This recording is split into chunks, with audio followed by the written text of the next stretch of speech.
tangle of thick golden strokes bent around each other as if in a knot. A lock rune.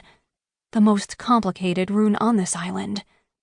I run my fingers over the ridges of the lines, warm and tingling beneath my skin despite the night air.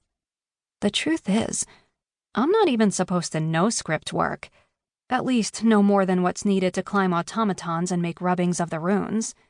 The actual work of study is done by the masters and the Aristoi scholars who come to study on Talis.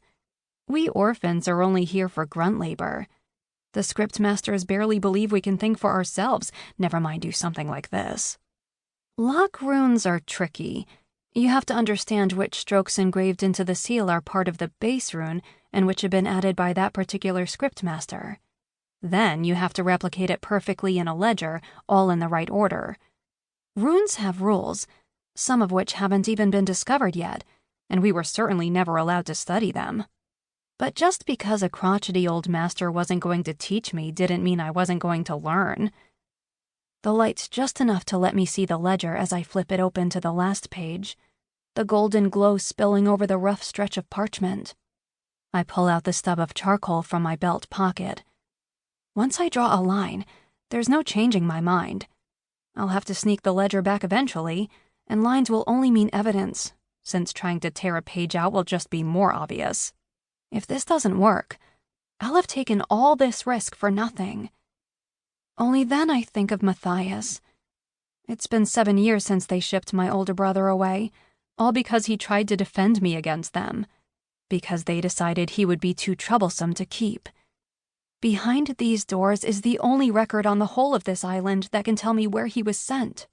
And I am getting through tonight. I dash off the first of the lines on the page. It comes off black and bold and perfect. That's when I hear voices. Low, serious. A patrol. There shouldn't be a patrol here, not at this time of night. Which means I'm either not as observant as I think, or I'm real unlucky. As soon as they enter the courtyard, I won't be able to get back to the window, not without them noticing. A hint of panic thrums beneath my skin, telling me to leave now while I still can. But then I look down at the parchment. The rune already started. They can't catch me if I'm already inside the hall. As soon as I have the idea, I know it's a terrible one. I suppose that fits me perfectly. I bend over the ledger and keep going. The lines unfurl across the parchment as the rune takes shape, each line in the proper order and form. Excitement curls around my heart, even as the voices come closer. I'm doing it. The rune is finished. I look up at the seal on the door, waiting for the golden line to cut it in half to let me through. Nothing happens. The seconds pound through my head. No. I look down at the page, at this rune that looks exactly like the one on the door.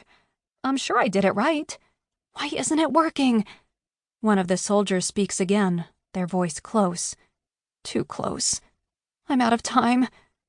I bite down my curse and dash away from the glow of the rune toward the courtyard. Maybe I can still get across. I've just reached the colonnade when the soldiers step into view through the main gates. There are 2 of them, a man and a woman. Their red chitons dark enough it's hard to make them out. Short gladius swords are strapped to their hips. They're coming closer. There's one other way to my quarters, through a door I can possibly sneak to by circling the back of the buildings. A door that always stays unlocked because it's used by the patrols themselves to get inside.